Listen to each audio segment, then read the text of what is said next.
On today's episode of Locked On NHL, it is Young Stars Week in the NHL this week. So who are our favorite young stars?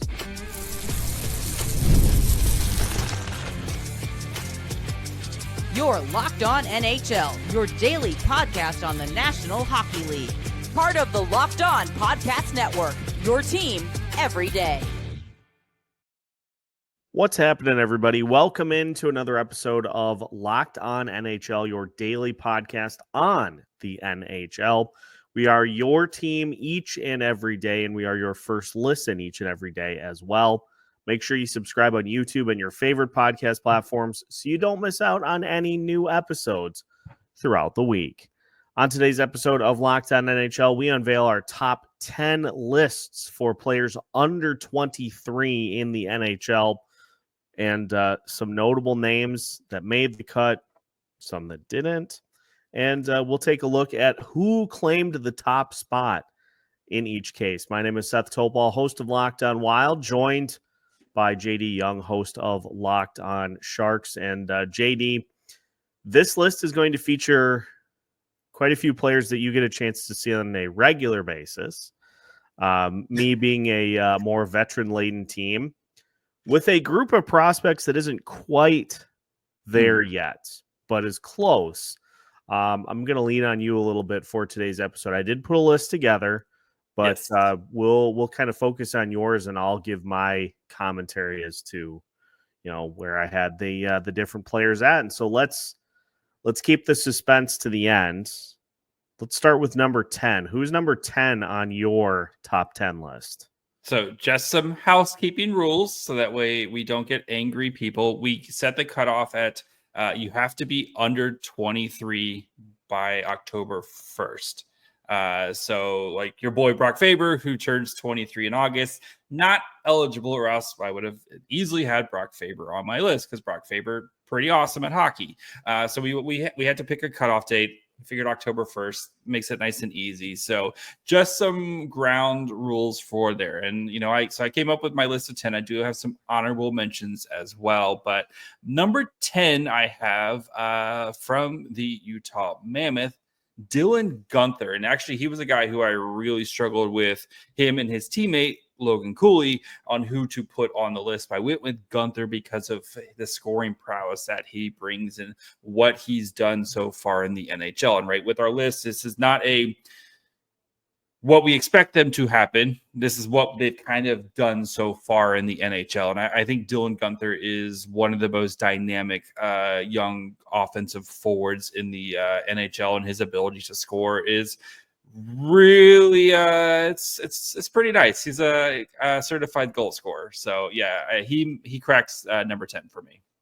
51 goals in 148 career games as of yet, and he's coming off a season in which he had 27 goals. So certainly some good prowess in the scoring department for Dylan Guenther. Now,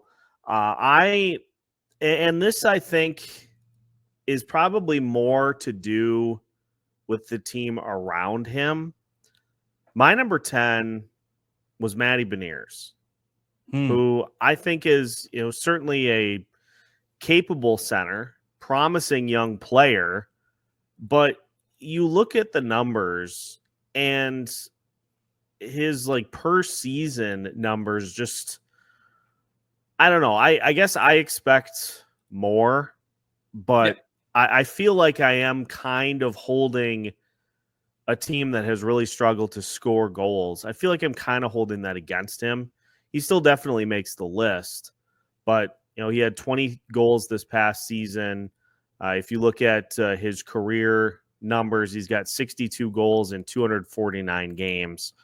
So if he maybe was able to consistently hit 25 goals or in that plateau, then maybe I would put him a little higher on the list. But I went Beniers at number 10 for me. Yeah, I had Matty Beniers number 9. So right there with you on this one. I do feel like Beniers has maybe not lived up to expectations as the number 2 overall pick. it is a little bit of chicken and the egg, I think, with him and with Seattle, right? Is it because Matty Beniers is not a true number one center, or is it because the Seattle Kraken have failed to put players around Matty Beniers because they decided we made the playoffs in year 2, the build is done, okay, cool. Like it does feel like that, where you wonder if Matty Beniers was on another team with maybe some more dynamic scoring around him, if you might see some of those numbers go up. So I will be interested to see how, with Kako playing a full season with him, if maybe we can kind of see him start to get closer to that point per game type of pace. Because he since his rookie season rate was 57 points that full rookie year. And then he's failed to crack 45 points the next 2. So he's a guy where, I think I'm still holding on to some hope here. And maybe it's more misplaced in the team and what they have failed to do. Everybody else that made this list, I kind of went head to head. Like, if you need a goal from one player or the other, who do you trust more? I still believe in the talent, and he certainly brings plenty defensively. He's good in the face-off circle, so he brings the other elements to the game for a center, and that certainly carries weight too. But I feel like there could be a little more that he would show. Now, I had Dylan Guenther as 9 on my list, and basically the tiebreaker was, who would I trust more to? You need a goal. Yeah, you need a goal. Who are you going to get it from? So we don't have to spend too much time on those, because we both have the same players. Now, number 8 on the list. I'm horrible at math. Noted. Yes. Number 8 on the list. Who made the 8th spot for your top 10? I have Matthew Knies, and I might be a little low on him compared to your list. And maybe with Matthew Knies, my thing with him is there's just so many other great players on his team where he's going to get advantageous matchups. And not to say Matthew Knies isn't a good player, right? But when you've had Mitch Marner and you've had Austin Matthews and John Tavares and, like William Nylander, like those are 4 dudes you could clearly say in front of him on his team. So he's not asked to do as much. Now with Mitch Marner gone, I think we could see Matthew Knies really step into a bigger role. And I do expect him to step into a bigger role. But with this list, the way I'm kind of going with it is, what have you done now? And again, it's not like Matthew Knies hasn't had a successful or a decent career to start so far. But I do also kind of look at your role and what you've been asked to do. And he feels like a guy who I think has definitely taken advantage of being kind of, the 5th banana basically on his own team. Yeah, that's a good point. Why I wear a hat. Yeah, you are accurate in that I have Knies much higher up on my list. Spoiler alert. I have Leo Carlsson in the 8th spot on my list. And it really, honestly, again, it does not have anything to do with him in particular. It just has to do with the very notable training wheels that the Anaheim Ducks put on him to start off his career. And I'm like, okay, we got a full season this past year, and it led to a 20-goal campaign. Mm-hmm. But that's one 20-goal campaign. I want to see a little more of it done. And again, I kind of went line item by these other players that are on the list, and I was like, well, you need a score from these players, and I just have seen more equity from everybody else higher up on the list. So I'm going Carlsson at 8. And if he does it again, if we revisit this topic a year from now, if he has another season like he did, he's going to be higher up on the list pretty easily. Yeah, no, for sure. And spoiler, we'll get to where I'm at with Carlsson here probably right after the break. But before we get to the break, some people who didn't make the list, do you have some honorable mentions? Because I got a couple here that guys, just so if you're all holding your breath. So guys who kind of in that same realm of maybe we just haven't seen enough from him. Like I have Will Smith, who does not make the list because, again, it's half a season that we've gotten from Will Smith. From him. I also have Owen Power, who, former number 1 pick, but really hasn't kind of been that top shelf defenseman, even though he's gotten paid. Logan Cooley, like I said, I was splitting hairs between him and Guenther.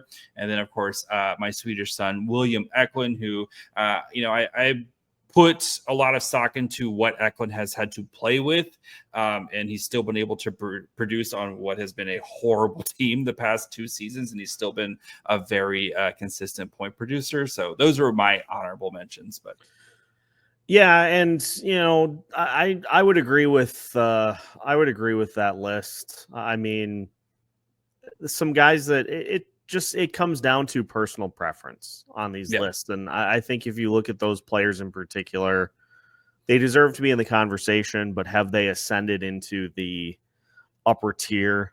Not quite. So I like that. I like that list of omissions, and I am not at this point going to add anything to it. I have nothing else to add to this conversation. No further objections, Your Honor. The prosecution rests its case. We are going to move to number 7 on the list, and we'll continue all the way up to number 1. Who made number 1 on the list? Won't be much of a debate. I'll give you that hint, but we'll take a look at 7 all the way up as we continue today's episode of Locked On NHL after this. Today's episode of Locked On NHL is brought to you by FanDuel. Summer sports are in full swing, and whether you are all about baseball under the lights, golf on the green, or high-stakes soccer action, FanDuel is the best way to make every game even more exciting. You're already following the action. Why not make it a little more thrilling? With FanDuel, you can get in on the game while your friends are getting sunburned at the beach. Maybe you took advantage of last night's opportunity with the home run derby in Major League Baseball. How chaotic would that have been? And it would have been an easy way for a potential $5 winner. If you're new to FanDuel, new customers can bet just $5 and get $150 in bonus bets if your first bet wins. Open the FanDuel app today or visit FanDuel.com to get started. Welcome back to today's episode of Locked On NHL. Once again, we thank you for making Locked On NHL your first listen each and every day. Make sure to like on YouTube and subscribe if you have not already, so you don't miss out on any new episodes throughout the week. You can follow us on your favorite podcast platforms as well. All right, JD, we left off at number 7 of the top 10 under 23 players list in the NHL right now. Who hits 7 on your list? Leo Carlsson, who you just talked about. Yes, I know you mentioned the training wheels thing, but that was always going to be the case with Leo Carlsson, who even him playing in the NHL that first year was a bit of a surprise. He was expected to go back to, if you kind of go back way back, he was expected to go back to Sweden for another year.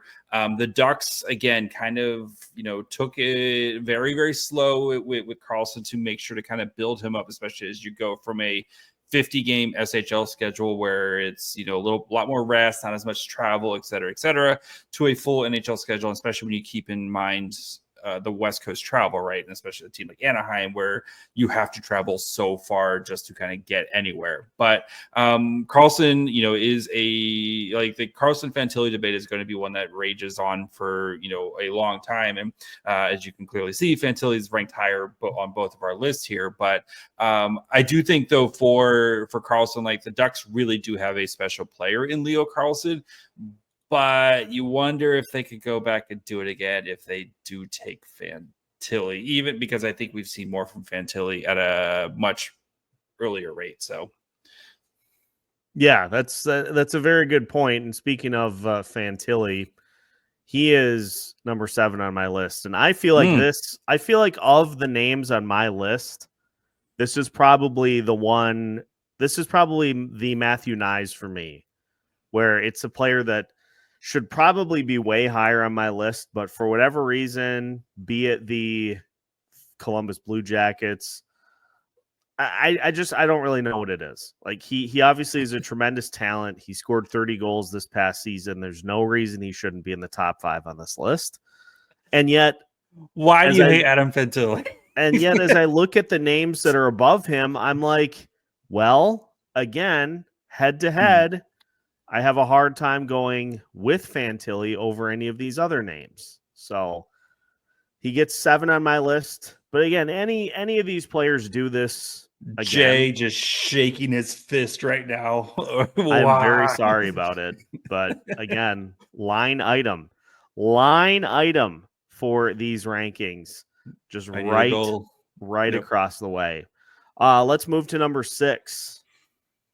All right, number 6. A guy, if you need a goal, this guy can get you a goal, and that's Wyatt Johnston, who a guy was way underdrafted, and the Dallas Stars did what the Dallas Stars do, right? They take a guy late in the first, and they turn him into a superstar. Wyatt Johnston, who from that 2021 draft class, already looks like an absolute superstar. Had, I know, a little bit of a down year this year compared to what we saw from him in previous seasons. But, but again, a down year is 33 goals. He's had multiple 30 goal seasons already, and 3 years. Like, this is the guy who's going to be a potential 40 goal scorer for you for the next several seasons. Again, maybe not as versatile as some of the other guys, but he has filled the role for a very good Dallas Stars team. He's been one of those guys who's now taken over as a core piece of this Dallas Stars, guys. And Wyatt Johnston, certified goal scorer. He is very elite, having had a chance to watch him quite a bit against the Minnesota Wild the last few seasons, and just terrorize you guys. Yeah, just slots in perfectly on the third line of that Dallas Stars lineup. My number 6 should probably be my number 6 should probably be Adam Fantilli, which would make my number 7 Luke Hughes. But again, that feels a little too low for Luke Hughes, so I put him at 6.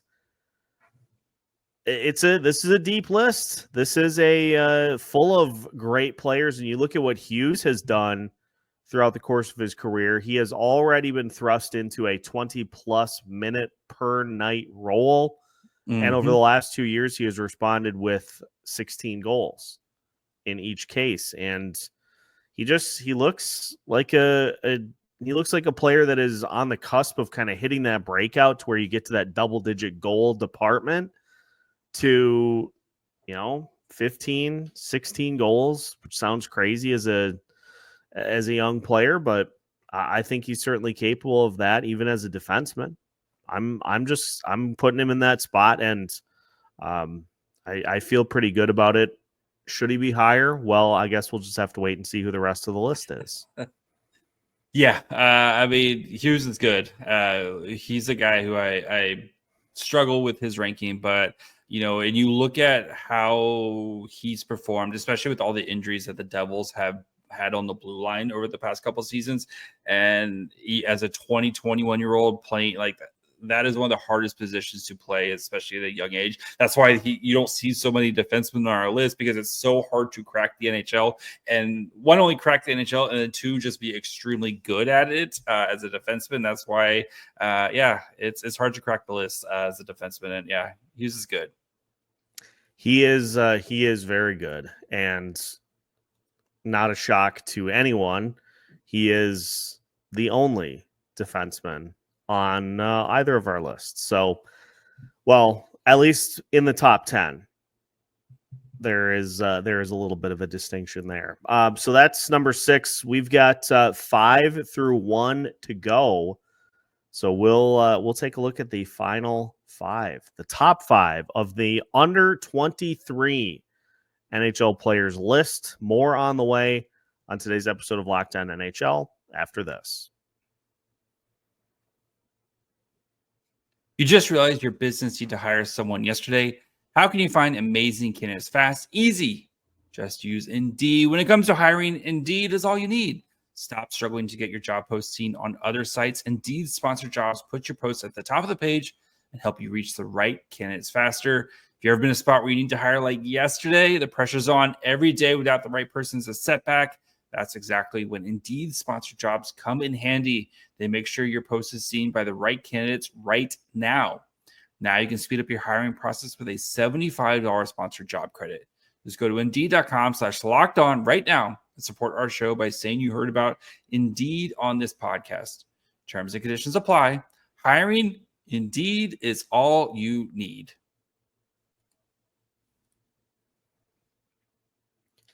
One final segment of today's episode of Locked On NHL. Once again, we thank you for making Locked On NHL your first listen each and every day. We are your team each and every day as well. Seth and JD breaking down our top 10 players under 23, and we are on the top 5. So who's number 5? I have Matvei Michkov, the Flyers winger. If you need a goal, this guy is your guy. Led the NHL rookies last year with goals, and that was while playing under the thumb of John Tortorella and his, if you don't back check, I'm going to sit you on the bench for 25 minutes.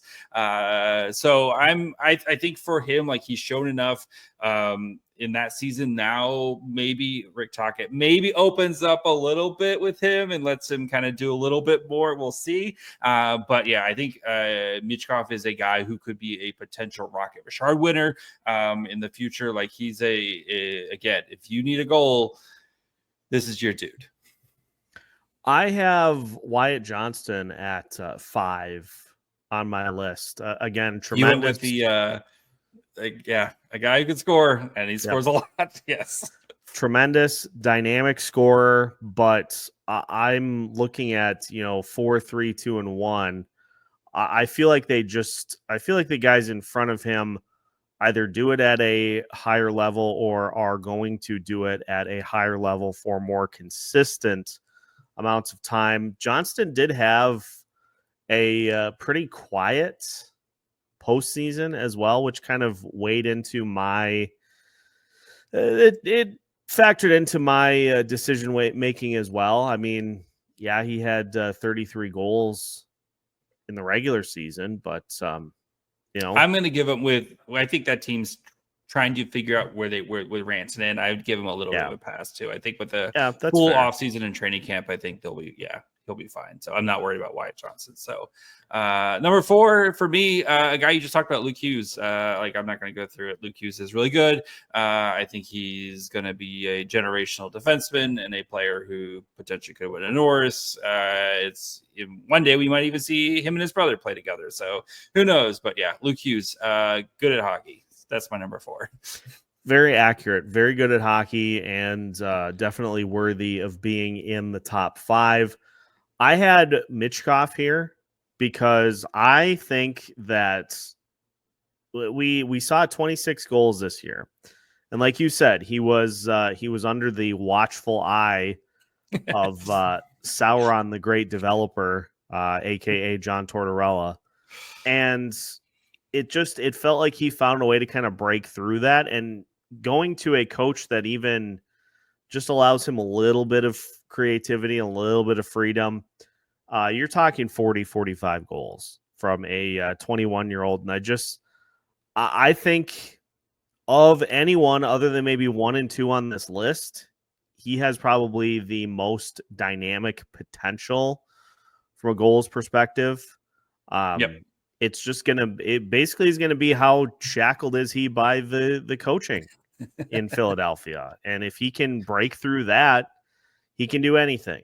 He can, there's no goal number that's going to be out of reach for Matvei Michkov. So I had him at 4 on my list. Who is on your list at number 3?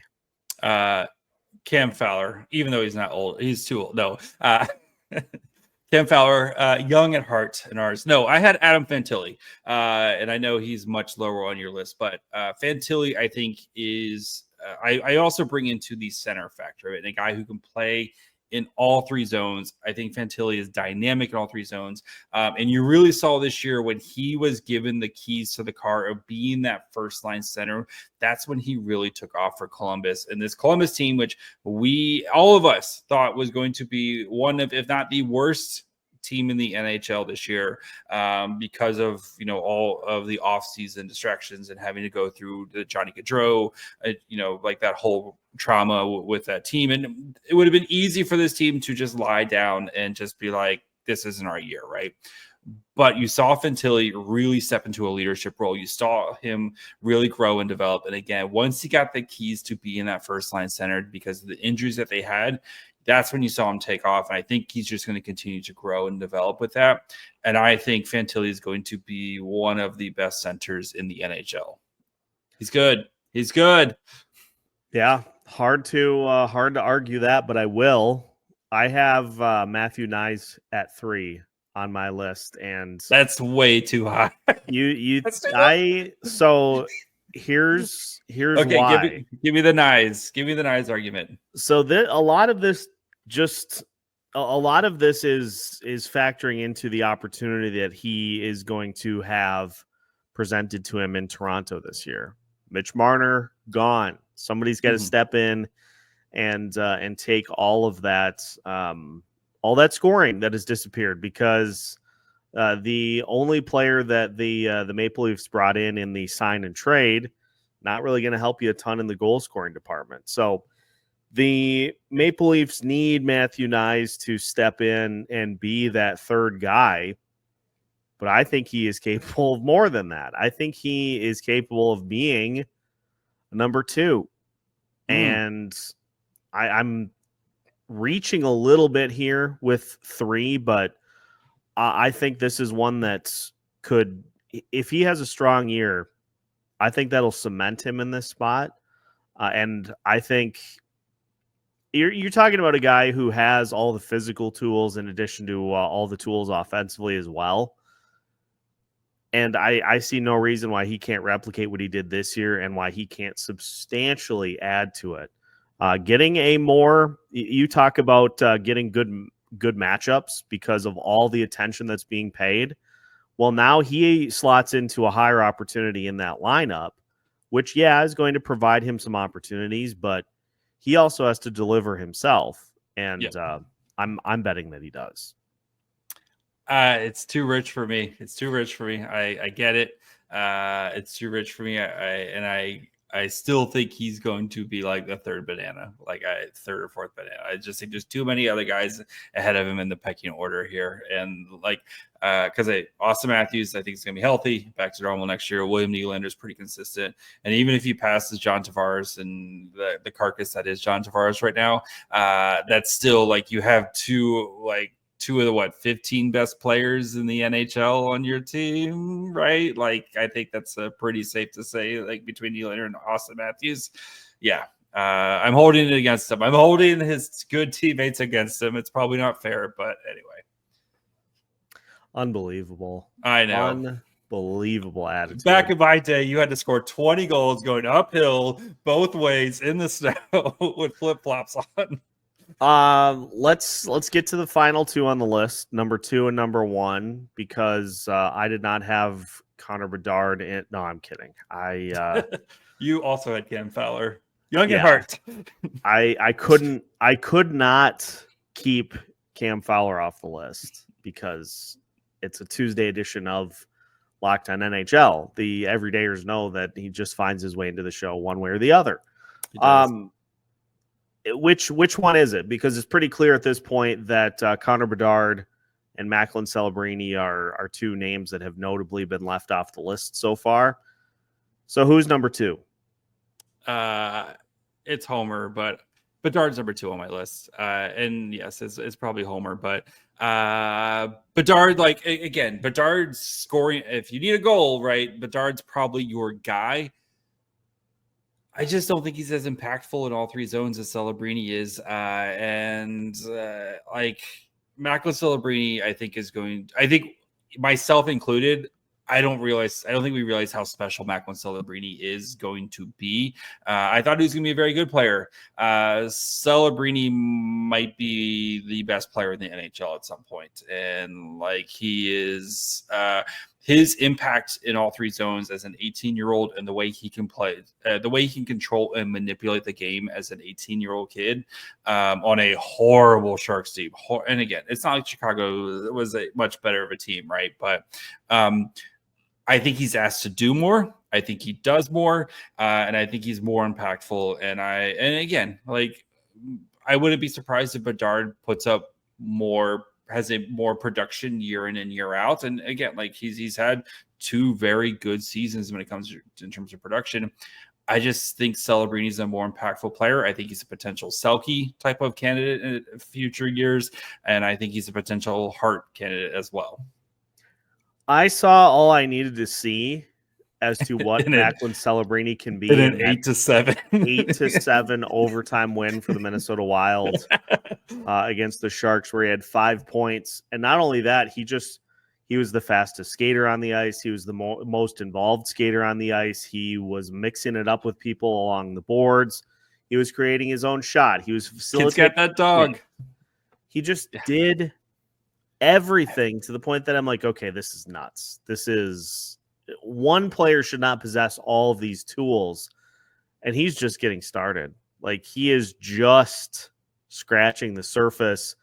He is the equivalent of Scarlett Johansson's character in the movie Lucy, where started to explore the reaches of the brain and the capacity of the brain once we get past that initial 10%. Macklin Celebrini has found the way to get past that 10% that we use and is now using the rest of the brain to just do unreal things on the ice. He is easily the number one. Like, I frankly, I don't think it's close between him and Bedard. I just see a more complete player in Celebrini than I do in Bedard. Your giant check is in the mail, Seth. That's not to rip on Bedard, because he's obviously going to be a fantastic player too. But Celebrini is he just has looked the part from the moment he stepped on the ice. The moment for me, actually, it was an earlier Wild game where they were down and it was kind of garbage time, but he scores a no-look goal on Marc-Andre Fleury. Like, Marc-Andre Fleury, first bout Hall of Famer, right? If Celebrini's not even looking at the net, and the thing just clean beats Fleury. And that was the moment for me where I was like, oh, this kid just different, just a different kid. I've said on Locked On Sharks a million times, he's got the mentality of a third liner with the skills of a first liner. It's the perfect combination, exactly what you want. And the kid, the sky's the limit for the kid. So yeah, I'm sure Blackhawks fans will take this rather graciously. So, Yeah, I mean, leave your list in the comments. Roast me for having Matthew Knies as the third player on this list. So, we don't, Canadians, Demidov just hasn't played enough. Demidov's going to be excellent. All right. He just hasn't played enough. Wild fans, Zeev Buium's going to be great. We both love Zeev Buium. Again, they just haven't played enough, I think, to warrant being in the conversation yet. So, next year, those guys will easily be in the list. So, yeah. And we'll probably talk about it when we get to that point. But that is going to do it for today's episode of Locked On NHL. Once again, we thank you for making Locked On NHL your first listen each and every day. Make sure to subscribe on YouTube and your favorite podcast platforms so you don't miss out on any new episodes throughout the week. We have them for you every Monday through Friday as part of the Locked On Podcast Network.